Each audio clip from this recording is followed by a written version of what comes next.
nervous. Don't do that. Good morning. As the Spirit has gone forth, it's very hard to come behind the experience that we just experienced on this morning. Acknowledgement to our pastor, Lady Moore, our district missionary, and of course, as he said before, my husband, and as we say, our church. But my children back there, and of course my mother, Lucille Taylor. I'm not going to be before you long because God has shown out and showed up. This is the month that the women are in charge.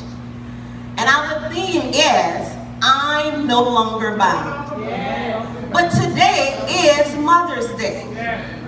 And you know, as we get older, my children, they laugh at us, but that's okay. Sometimes we need these Dollar Tree lookers.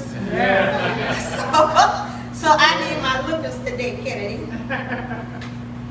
In the 70s, there was a song that says, it's ladies' night. All right. Oh yes, it's ladies' night. All right. But today here at Prayer Tower, we're saying, it's Ladies' Day. Yeah. And it feels right. You know, Pastor always says sometimes we sit back and we're saved, but I'm sure if you had to pull up Cool in the Game, some of us would know that song. Our church is so blessed to celebrate mothers like you. As I did a little research, I looked up a couple of ladies. One was Deborah. She was brave. She was called by God to lead at a difficult time. Deborah stepped forward with her braveness and obedience to God to lead the Israelites in times of challenge and oppression. She was the only female judge.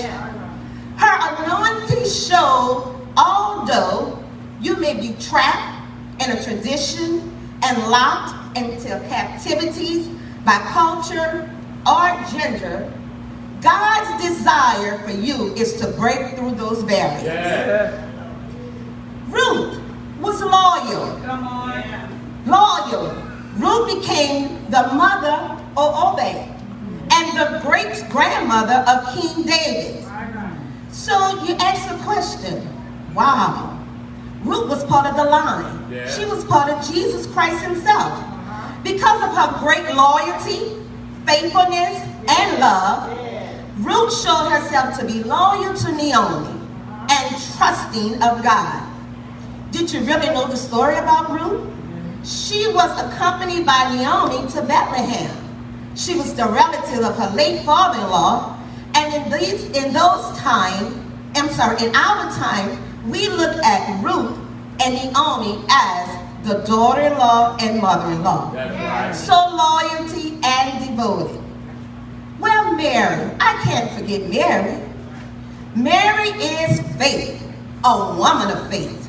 Because in her and through the trials of life, she never doubted God. That's right. She trusted God would be the faithful to her. At the Annunciation, Mary was called to trust that she would conceive a child through the power of the Holy Ghost. Sarah was childless. Ladies, let's visualize Sarah. Let's put ourselves in Sarah's shoes. Can you imagine being 90 years old to give birth to a son? Sarah had patience. But ladies, I want you to know on today, please repeat after me. I am no longer bound. I am no longer bound. I am no longer bound. I am no longer bound. Miriam was a worshiper. In Exodus, the 15th chapter, the 20th and 21st, Miriam was Moses' sister. And she took a tambourine.